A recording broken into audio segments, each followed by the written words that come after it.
Friends, welcome to Ramas Arasabai kitchen. நாம் இன்னைக்கு இந்த வீடியோவில் ரொம்பவே டேஸ்டான சீரக சம்பா மட்டன் பிரியாணி எப்படி செய்யலாங்கிறத பார்க்க போகிறோம். வீடியோக்குள்ளே போகிறதுக்கு முன்னாடி சேனலை ஃபஸ்ட் டைமாக பார்க்குற ஃப்ரெண்ட்ஸ் சப்ஸ்கிரைப் பண்ண மறந்துடாதீங்க. கூடவே இருக்கிற பெல் ஐக்கானை கிளிக் பண்ணிக்கோங்க. அதில் ஆல்ன்ற ஆப்ஷனை செலக்ட் பண்ணிக்கோங்க. நமக்கு மட்டன் பிரியாணி செய்கிறதுக்கு தேவையான பொருட்கள் என்னென்னு பார்த்துடலாம். நான் ஒரு 1/2 kg அளவுக்கு மட்டன், இது 1/2 kg கொஞ்சம் அதிகமாக இருக்கும், அதை நல்லா க்ளீன் பண்ணி வச்சுருக்கேன்.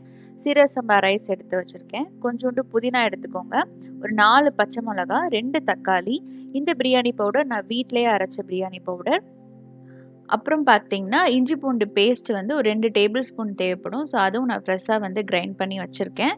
இவ்வளோ தான் தேவையான பொருட்கள். ஃபஸ்ட்டு நம்ம மட்டனை வந்து வேக போட்டுடலாம். ஒரு குக்கரில் மட்டன் சேர்த்துட்டு அதில் மட்டன் மூழ்கிற அளவுக்கு மட்டும் தண்ணி சேர்த்துக்கோங்க. தேவையான அளவுக்கு உப்பு, கொஞ்சோண்டு மஞ்சள் தூள் சேர்த்துக்கலாம். மஞ்சள் தூளோட அளவு அதிகமாச்சுன்னா உங்களுக்கு பிரியாணியோட கலர் வந்து மஞ்சளாக தான் இருக்கும். ஸோ அதனால் கொஞ்சோண்டு மஞ்சள் தூள் சேர்த்துக்கலாம். அதை சேர்த்துட்டு நல்லா ஒரு 7-8 விசில் வச்சு குக் பண்ணி எடுத்துக்கோங்க. இப்போ பிரியாணி செய்கிறதுக்கு இன்னொரு குக்கரில் ஒரு 5 டேபிள் ஸ்பூன் அளவுக்கு எண்ணெய் சேர்த்துக்கலாம். கூடவே 1 டீஸ்பூன் அளவுக்கு நெய் சேர்த்துக்கலாம். இதெல்லாம் சூடான பிறகு நான் 2 பெரிய வெங்காயத்தை நீல வாக்கில் கட் பண்ணி வச்சுருக்கேன். ஸோ அதையும் சேர்த்துக்கிறேன். இந்த வெங்காயம் வந்து நல்லா உங்களுக்கு ப்ரௌனிஷ் ஆகணும், அந்த அளவுக்கு நம்ம ஃப்ரை பண்ணி எடுத்துக்கலாம். இப்போ பாருங்கள் வெங்காயம் எந்த அளவுக்கு ஃப்ரை ஆகிருக்குன்னு. ஸோ இது அளவுக்கு ஃப்ரை ஆன பிறகு இதில் நம்ம பச்சை மிளகா சேர்த்துக்கலாம். ஏற்ப நீங்கள் பச்சை மிளகாவோட அளவை வந்து இன்க்ரீஸ் பண்ணிக்கலாம். நான் ஒரு 4 பச்சை மிளகாவை கட் பண்ணி சேர்த்துருக்கேன். இது கூட நம்ம 2 டேபிள் ஸ்பூன் அளவுக்கு ஃப்ரெஷ்ஷாக அரைச்ச இஞ்சி பூண்டு பேஸ்ட்டு வந்து சேர்த்துக்கலாம். ஸோ நான் 2.5 கப் அளவுக்கு சீரக சம்பா ரைஸ் வந்து யூஸ் பண்ண போகிறேன். அதனால் நான் 2 டேபிள் ஸ்பூன் அளவுக்கு நான் இஞ்சி பூண்டு பேஸ்ட்டு, வெங்காயம்லாம் 2க்கு மேலே எடுத்திருக்கேன். ஸோ வந்து அதெல்லாம் நல்லா வதங்கின பிறகு நம்ம பிரியாணி பவுடர் வந்து சேர்த்துக்கலாம். இந்த பிரியாணி பவுடரில் நான் எல்லா அந்த கரம் மசாலா பொருட்கள் எல்லாம் சேர்த்து அரைச்சிருக்கிறதுனால நான் தாளிக்கும் போது நான் வந்து எந்த பட்டையோ கிராம்போ நான் சேர்க்கலை. இந்த பிரியாணி பவுடர் மட்டும் போதும். இதை போட்டு நல்லா அந்த எண்ணெயில் வதக்கிக்கலாம். அது நல்லா வதங்கின பிறகு 2 தக்காளியை கட் பண்ணி சேர்த்துக்கோங்க. பிரியாணிக்கு வந்து தக்காளியோட அளவு கொஞ்சம் கம்மியாகவே சேர்த்துக்கலாம். இப்போ தேவையான அளவு உப்பு சேர்த்து நல்லா அந்த தக்காளி மசிகிற அளவுக்கு நம்ம வேக வச்சு எடுத்துக்கலாம்.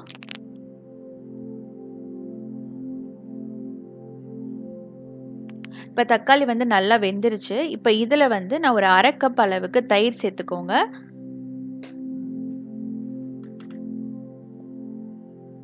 தயிர் சேர்த்துட்டு அந்த மசாலாவில் நல்லா குக் பண்ணி எடுத்துக்கலாம்.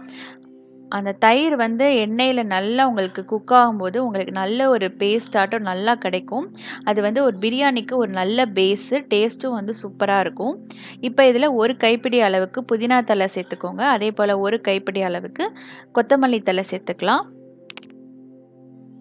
இதெல்லாம் சேர்த்துட்டு நல்லா ஒரு தடவை மிக்ஸ் பண்ணிக்கோங்க. நல்லா ஆயில் பிரிஞ்சிட்டு வர்ற வரைக்கும் நல்லா ஃப்ரை பண்ணிக்கலாம். இப்போ இதில் 1 டேபிள் ஸ்பூன் அளவுக்கு மல்லித்தூள் வந்து சேர்த்துக்கோங்க. 1 டேபிள் ஸ்பூன் அளவுக்கு மிளகாய்த்தூள் சேர்த்துக்கலாம். இதுவும் உங்கள் காரத்துக்கு ஏற்ப வந்து நீங்கள் சேர்த்துக்கோங்க. நம்ம ஏற்கனவே பச்சை மிளகாய் சேர்த்துருக்கோம். அதனால் அதையும் மேட்ச் பண்ணி நீங்கள் எவ்வளோ காரம் வேணுமோ அந்த அளவுக்கு சேர்த்துக்கோங்க. இது எல்லாத்தையும் நம்ம மிக்ஸ் பண்ணிக்கலாம். இப்போ இதில் நான் வேக வச்சுருக்கிற மட்டனை சேர்த்துக்கலாம். அந்த தண்ணியை வந்து நல்லா வடிச்சிட்டு மட்டனை சேர்த்துக்கோங்க. இப்போ மட்டன் சேர்த்துட்டு நல்லா மிக்ஸ் பண்ணிக்கலாம். இதை நல்லா மிக்ஸ் பண்ணி ஒரு லோ ஃப்ளேமில் ஒரு 10 நிமிஷம் 10லேருந்து 15 நிமிஷம் நல்லா குக் பண்ணிக்கோங்க. அந்த மட்டன்லேருந்து நல்லா எண்ணெய் பிரிஞ்சிட்டு வரும். ஸோ இந்த அளவுக்கு நல்லா குக் ஆன பிறகு நம்ம தண்ணி சேர்த்துக்கலாம். ஃபஸ்ட்டு வந்து அளவு வந்து நீங்கள் மட்டன் பாயில் பண்ண தண்ணி வந்து இருக்கும், அது எவ்வளோ இருக்குன்னு மெஷர் பண்ணி எடுத்துக்கோங்க. எனக்கு 1 கப் இருந்தது. ஸோ அந்த மட்டன் வேக வச்ச தண்ணியை நம்ம 1 கப் சேர்த்துக்கலாம். இப்போ நார்மல் வாட்டர் வந்து 4 கப் அளவுக்கு சேர்த்துக்கிறேன். நான் வந்து 2.5 கப் ரைஸ் எடுத்ததுனால நான் 5 கப் மொத்தத்துக்கு 5 கப் அளவு தண்ணி சேர்த்துக்கிறேன். இதெல்லாம் சேர்த்துட்டு நல்லா மிக்ஸ் பண்ணிக்கலாம். இந்த தண்ணியில் நல்லா உப்பு, காரம் எல்லாமே கரெக்டாக இருக்கான்னு செக் பண்ணிக்கோங்க. அப்படி இல்லாட்டி நீங்கள் உப்பும் மிளகாய்த்தூளும் எக்ஸ்ட்ராவாக சேர்த்துக்கலாம். இதை சேர்த்துட்டு நல்லா கொதி வந்துருச்சு. இப்போ நாம் 1/2 மணி நேரம் நல்லா ஊற வச்சுருக்கிற சீரக சம்பா ரைஸை வந்து சேர்த்துக்கலாம். மட்டன் பிரியாணிக்கு சீரக சம்பா ரைஸ் தான் ரொம்ப சூப்பரான ஒரு டேஸ்ட்டு, தனி ஃப்ளேவர் கிடைக்கும். கண்டிப்பாக ட்ரை பண்ணி பாருங்கள். இதில் ஒரு 1/2 லெமன் ஜூஸ் வந்து நம்ம எடுத்துக்கலாம். இதெல்லாம் சேர்த்துட்டு நல்லா மிக்ஸ் பண்ணிக்கோங்க. நல்லா அந்த தண்ணி நல்லா வற்றிட்டு குக் ஆகிற வரைக்கும் ஒரு லோ ஃப்ளேமில் நீங்கள் லேசாக மூடி போட்டு குக் பண்ணிக்கோங்க.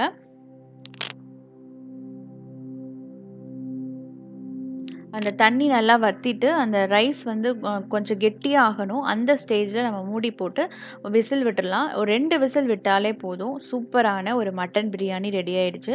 பாருங்க எவ்ளோ சூப்பரா, எவ்ளோ டெக்ஸ்சரா குழையாம கரெக்ட்டான டெக்ஸ்சர்ல உங்களுக்கு மட்டன் பிரியாணி ரெடி ஆயிடும். இதே அளவு மெஷர்மெண்ட்ல தண்ணி சேர்த்து, இதே அளவுல செஞ்சு பாருங்க. டேஸ்ட்டும் சூப்பரா இருக்கும். கண்டிப்பா ட்ரை பண்ணி பாருங்க. இந்த வீடியோ உங்களுக்கு பிடிச்சிருந்துச்சுன்னா, சேனல மறக்காம சப்ஸ்கிரைப் பண்ணிக்கோங்க. லைக் பண்ணுங்க, கமெண்ட் பண்ணுங்க, ஷேர் பண்ணுங்க. நம்ம சேனல்ல நிறைய பிரியாணி ரெசிபீஸ்லாம் இருக்குது, அதையும் போய் பாருங்கள். தேங்க்யூ ஃபார் வாட்சிங். நெக்ஸ்ட் ஒரு சூப்பரான வீடியோவில் சந்திக்கலாம்.